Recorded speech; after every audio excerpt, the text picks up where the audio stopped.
Well, I hope everybody's paying attention today because we have a special guest calling in from Texas, and his name is Max Marshall. And he's talking about something in my backyard, which is the College of Charleston, and Yes, a sir. bunch of guys who were drug dealers and had an interesting life. So I want to welcome you to the show, Max. How you doing today? Thanks so much. Yeah, it's good to be here. Excited to talk. So how did you find out about this story to write about it? Sure. So yeah, I was in college the same time as basically all the guys in this book. So that's 2012 to 2016. And when I was in college, I was in a fraternity and I saw kind of a surprising amount of Xanax flying around, both as an anxiety drug, but even more so as this kind of party drug that everyone would take to black out faster and to mix with all sorts of other drugs. And it got me asking a few questions like, A, why was Xanax sort of this like it drug for my generation? It's kind of a weird, if you think of like, the 60s and weed or acid or the 80s and cocaine, it's kind of odd that like my generation is blacking out on anti-anxiety tranquilizers. So that was one question. And then the other was, where is this Xanax coming from? Because it wasn't real Xanax. It wasn't made by Pfizer or CVS. It was this like chalky fake Xanax that would show up to people's dorm rooms in these boxes. And so after college, I became an investigative journalist. And I guess like investigative journalists do, I just got on Google and searched Xanax bust fraternity. And the first result was this article in the Charleston Post and Courier about these guys in KA and SAE and some other guys in the Low Country who got caught with a few pounds of cocaine, a dozen pounds of weed, an assault rifle with a grenade launcher. And the press release, I think, said 44,000 pills. But ultimately, I started investigating and found out it was closer to 3 million pills. And that's kind of when everything took off. 3 million pills. I mean, you think about that today with this fentanyl issue. Yeah. And stuff flying around, because I've heard, my daughter goes to school here in Charleston. She got accepted to COC, and, there's some high school kids that have died because Xanax has had this fentanyl in them. Yeah, I mean, that's, part of what got me writing this book is I had friends who had overdosed and, they say one pill kills when it comes to fentanyl. And when it's coming from these sort of black market, dark web supply chains, which is ultimately all this stuff was coming over through China via the dark web, being smuggled in like printer cartridges, and the kids had their own pill presses. But when like these supply chains are obviously completely unregulated and like, yeah, you have no idea what's inside them. So how were they? Obviously, they were successful with their product. Definitely. I mean, was the product pretty much what you could get from a prescription? Yeah, I mean, it would kind of vary. Like you were kind of playing pill roulette a little bit in that, like, if it would sit because it was so chalky, if it would sit in the sun or if it would sort of, get sort of ground down to a powder. Sometimes like extra powder would get on a different pill and the pill would be twice as strong or something. But yeah, it had the active ingredient, which is alprazolam, which works very effectively at basically slowing down the chemistry in your brain. And it works a lot like having, 7 or 8 beers, honestly, which is why people will mix it with 5 or 6 beers and feel like they had 15. But yeah, it was still very, very potent. Huh. So when you started diving in to the story, I mean, you don't think, the southern South Carolina, I mean, you don't think about this type of thing going on. I mean, what was your thoughts when you started unveiling, some of these situations within the story? And how did you go after this? Yeah, I mean, one thing that surprised me kind of from the beginning is I would talk to guys at other fraternities around the South. So, Georgia SAE or fraternities at North Carolina, South Carolina, Ole Miss. And they would all be like, oh yeah, this stuff all comes from Charleston first. And I'd never thought, obviously, of Charleston as this like hub. But the way people kind of described it to me is, I-95 is the cocaine highway that connects Miami to New York. And so stuff will sort of pull off that and come into the Low Country. Also, Charleston being a port city, stuff is coming in, just through import export. And then also because of just the sort of food, bev, hospitality boom and the amount of bachelorette parties, bachelor parties, people coming in, there's just this built-in customer base that kind of comes every weekend. And so that combined with, all the really wealthy kids coming into College of Charleston, it kind of made for a drug dealer's paradise. And the fraternity system is a great way to sort of move it because you have all these pledges that are running errands. You have these big houses with kids with money where you can have, 30, 40 customers at once. And so, yeah, I mean, I was surprised just how smoothly everything ran really until this murder happened at spring break 2016, this student Patrick Moffley. But up until then, like everything was a very finely oiled machine. And then, yeah, in terms of like the reporting, it took a very long time to earn people's trust because it's such a closed bubble. And it really took reading like thousands of police files and kind of like trying to just show that you know the story and you're not grasping in the dark. And then ultimately, you meet someone for a beer downtown and they say, you got to meet my boy. And then it kind of goes from there. So when you talk about this Patrick Moffey guy, what was the situation about the murder? So yeah, Patrick Moffley's from Charleston. His dad was a big time real estate developer in the South. His mom ran for Congress. She was on the Charleston School Board, and he was kind of this like wild surfer party boy. And when he showed up to College of Charleston, pretty quickly he got involved in this drug ring. He was like wearing Tyvek suits and using heat sealers to basically take these like Skittles bags and like fill them with Xanax and then seal it again and ship them. And he got arrested with a decent amount of cocaine at a Gamecocks tailgate. But on the first Friday of spring break 2016, at his house on Smith Street, which is like a block from campus, they found him with a bullet hole in his chest that he was holding a Chipotle napkin to, and he was surrounded by hundreds of these fake Xanax pills. And so the police basically all of a sudden were like, okay, well, how did a student at CFC get access to these hundreds of chalky fake Xanax pills? And that's when the DEA got involved. That's when the FBI got involved. And next thing you know, just like all these students basically started wearing wires on each other and flipping on each other. And that's kind of what led to the downfall of this whole thing. And what were some of the other guys? Were most of these guys local? Where were most of these guys from? Yeah, I mean, let's see, one from Myrtle Beach, another from that area, guys from Atlanta, guys from upstate. But yeah, it was, and then one guy from North Carolina. But everyone's basically from the region. But one thing that makes College of Charleston kind of specific is you have all these guys, kind of local guys from South Carolina, from the South, a lot of people on in-state tuition. But then also there's so many kids in Charleston at College of Charleston from Greenwich, Connecticut, Westchester, these really, really wealthy New England suburbs who kind of come down to CFC and see it. I think they, some call it like Camp Charleston, this kind of boarding school without the nerds feeling. And so you have just so much wealth flying around as well. And I think that really fed into all of this. And what was some of the things that were discovered once the FBI got involved? Yeah, I mean, some of it, was like finding out about the sort of supply chain, right? Which was bringing in alprazolam powder from using the dark web. So like the browser Tor, shipping it through Canada and then shipping it down to these beach houses outside Charleston, hidden in printer cartridges. And then they would take these printer cartridges, open them up. There was a bunch of alprazolam powder, and they had these industrial pill presses that could print out hundreds of thousands of pills a month. And then they would ship these pills through the dark web, but they would also use fraternity pledges to sort of ship them around the South. And then there was this guy, Mikey Schmidt, who's the main character of the book, who had dropped out of College of Charleston, moved back to Atlanta, and gotten very involved in like the Atlanta rap scene, 808 Mafia, Waka Flocka Flame, Magic City Strip Club. And he had a cartel source in Atlanta that he would get,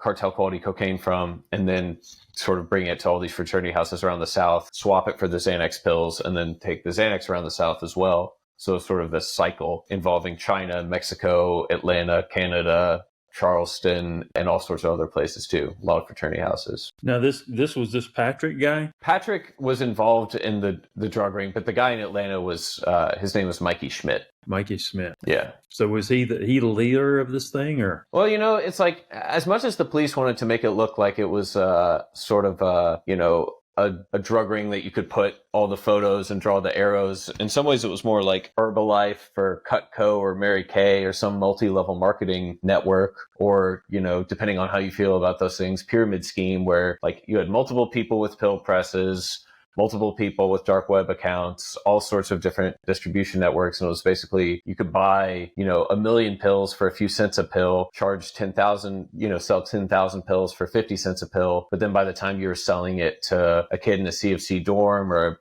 Ole Miss fraternity house, they might pay $7 a pill. And so the margins were just pretty crazy. Well, did the college make any changes after this happened, on how they surveil people and look at things within the school? Yeah. So, I mean, when it happened, a bunch of fraternities were shut down. And this was at the same time, this was 2016, a lot of fraternities nationwide were getting shut down. But something that happened at C of C and sort of nationwide is basically most of those fraternities, if not all, were allowed to come back to campus like 4 years later. So the two main fraternities in this ring at College of Charleston were KA and SAE. KA got kicked off campus for 4 years and then came back in 2020, and SAE never left at all. When you talk about the good old boys network, did you run into any situations where people were trying to hide things from you, and what did that look like? Definitely. I mean, I think because most of the guys in this drug ring ultimately got away with it. So not only were the fraternities allowed to come back to campus, but as of today, really only one person from all those police mugshots is still in prison. Most of the guys got probation. So yeah, there was just a lot to kind of hide. And everyone from the fraternities to guys in the ring they had different sort of methods of trying to keep me from finding out what happened. So what was your intrigue? I mean, like when you outside looking in, not being from Charleston, not going to Charleston, based on where you're from, what did you initially think about this? And why did you think it's such a great story? I mean, the first thing that made me want to tell this story is I just felt like me and my friends weren't warned when we got to college just how much Xanax we were going to see and just how bad it could go if you started taking a lot of it. Like, it varies school to school, but certainly when I was a senior in high school, there was a lot more warning about like, oh, don't smoke dope, or like some people actually called it dope, but yeah, don't smoke weed, or, look out for binge drinking. But I think we all thought of Xanax as something that you take, your parents might take on a flight or something. I had no idea it was one of two drugs that's so addictive you can die from withdrawals. It can give you seizures when you withdraw, and you can die, and it happens. And so, yeah, I mean, I kind of knew this was like a generational story before I was looking at this specific Charleston story. But then, yeah, watching the way it played out with just the characters in this book and the sort of betrayals and the twists and just the whole arc of it, obviously became something much bigger once I started looking at it. So Mikey Smith, did you get to interview him directly? Yeah, so he's in Wateree Correctional Institution for 10 years. And this isn't the case anymore, but for the first few years that I was doing the reporting, he had a black market cell phone that had been smuggled in, that he was able to speak to me. And yeah, we talked all the time. He was living in like a converted horse stable. It's over 100 years old, horsefly infestation, no air conditioning, South Carolina summers, what that's like. But he had this phone, and yeah, we talked all the time, and it took a long time to kind of earn his trust, but ultimately he told his story. And what was he like? Was he a guy that just was trying to make money and got caught up in something that he realized later that, hey, I shouldn't have been involved with this? Or was he a true, criminal? Yeah, I mean, he's in this kind of larger than life figure, metaphorically, if not literally. He was 5'0" until his senior year of high school. And then he hit this 7-inch growth spurt. His voice finally changed, and he showed up to Charleston about 5'7". But when you spend your first 18 years of life without your voice having changed, I think you develop this sort of, if you have a certain type of character, you develop a certain sort of swagger or confidence that you have to sort of like walk into any room with if you're going to talk to a girl whose voice is as high as yours. And so, yeah, he developed this sort of confidence and charm and ability to talk to all sorts of people. And he ended up kind of this crazy bridge between like the Atlanta rap world and the sort of country club world of all these kind of old South fraternity guys. And yeah, and then in the end, he was betrayed by his best friend in the fraternity who wore a wire on him. So I think now there's just 10 years to sort of sit with the pain of that and really think about it. And, so many of our interviews were almost like sessions talking all that through. So was there anybody else from the Charleston area that went to school here that was involved in this besides this Patrick guy? Yeah, I mean, I talked to other guys from Charleston who had bought from the drug ring, who had been involved in smaller time kind of buying and selling, but specifically from Charleston, of the 9 or the 8 boys who were in those mugshots, no, they're all from different parts of South Carolina and the South. Interesting. So what are you looking, this is kind of an awareness story to put out there to the younger people in the world. I mean, what is your goal, and has anybody approached you about doing a film on the book? Yeah, so people have reached out about doing a film. Sony optioned the film right a few years ago, and they have a screenwriter that's working on it. And since the book came out, a bunch of documentary companies have reached out as well. And, my goal for a movie is like, this is an absolutely wild, true story. I don't think they need to add a bunch of extra Hollywood salt on it to make it a good story. And so I just hope that whoever does end up making it, kind of gets the story right. Because also, talking about Charleston, and just when you're writing about the South, generally there's so many cliches, and you can hear the pedal steel music coming in immediately, or banjo, or whatever Hollywood likes to use. And as a Texan who also has seen, my home state portrayed in all sorts of kind of goofy ways, I just hope they get the sense of place right. Well, Charleston's a very unique place. I mean, now we have Soho houses coming to town. We have a lot of big, entities showing up, kind of in the chic, hip space. Yeah.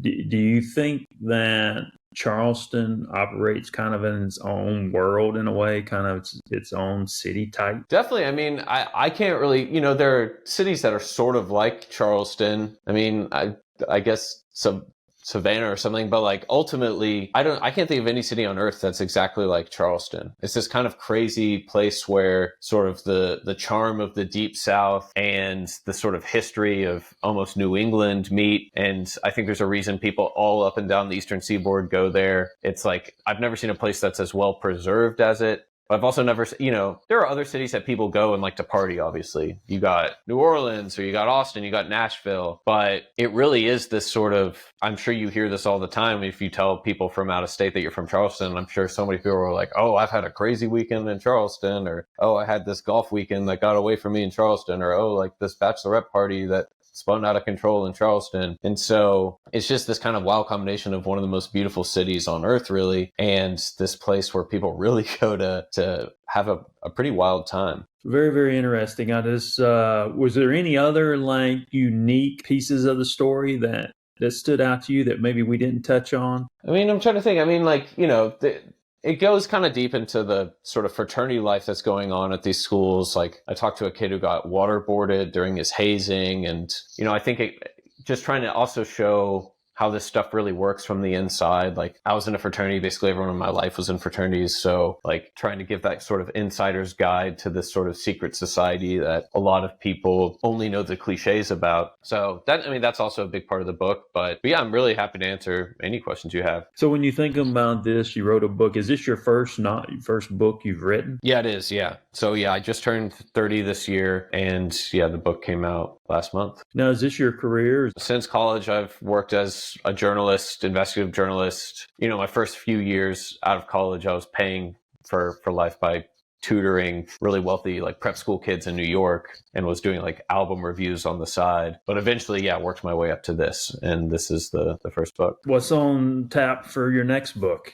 I'm thinking about writing a biography of a Texas oil tycoon. I can't say any more right now, but that's kind of what I'm working on. Although, everything's been so crazy with this book, part of me wants to just take a Xanax and disappear for a month, but gotta march on. What is it like in your world when you have a book that has some success? What does that look like for a writer? Yeah, I mean, it's crazy because, it's obviously such a solitary pursuit for years. I started, the first time that I thought about the story was in 2018. I've been working on it more or less full time since kind of late 2019. And for years, you're telling people you're working on this stuff, and they kind of nod politely. And then all of a sudden, this thing that has existed sort of in your own head or on your computer is out in the world, and your phone is buzzing all the time. And it's almost like a little drug high where you're just like getting all these notifications, and some of them are nice, some of them are mean, but it's just this, I imagine, like you working in media, you're used to that like constant feedback loop more. But for like a solitary writer, it's a weird sort of head trip to all of a sudden go from, like you're just sort of sitting in your office for years, so all of a sudden your phone is just going bzz, bzz, bzz. But then at some point, that starts to slow down, and you sort of have the drug come down, and you start thinking about the next book, and you go back into your cave. Nice. Yeah, I mean, it's the creative space, especially in this day and time, I would imagine is very, very hard. I mean, I'm writing a book now, and it's very, very hard to have a successful book. So I applaud you for that. I mean, well, thank you so much. That's tough. You know what I mean? Yeah, I mean, it's a tough marketplace out there, and you never really know. So many books come out, and like this could have been one of them where you sort of drop it into the ocean and it just falls to the bottom and makes no ripple at all. And maybe your mom or your wife read it and write a nice Goodreads review, and that's kind of it. And then you're back to trying to write the next one. And that's always the risk. And it's kind of a crazy thing to do. You're sort of like tinkering with something you hope can be a spaceship, and then it takes 4 years, and then you hit the launch button and you just watch it, and you can't control it anymore. But yeah, so I've been very lucky. Nice. Was there anything else we want to put out there before we get off here? The book's called Among the Bros, a fraternity crime story. You can get it wherever books are sold, Amazon, Audible, local bookstores. And you can find my email on my website and reach out if you have any questions. Well, I think it's a great book, and I think it's a good run out the gate for Max and what you're doing. And I really, really feel that we're probably going to see this on the big screen because it's so intriguing. It's rich. You haven't really heard of many, stories out of the Charleston area that are authentic. So hopefully that comes to light for you. Well, thank you so much. And yeah, it's good to talk to someone in Charleston. Yeah, we'll get it out there and, get content out there, and, a lot of people know about it in the area. But yeah, I appreciate you coming on the show. And we were discussing, I just want to go over the book one more time, Among the Bros, a Fraternity Crime Story by Max Marshall. You can get the book basically anywhere, Amazon, any book outlets. But I appreciate you coming on the show, Max Marshall. And I am John Edmonds Cosma, the CEO of Bang Productions. Thank you. Awesome. Thank you so much.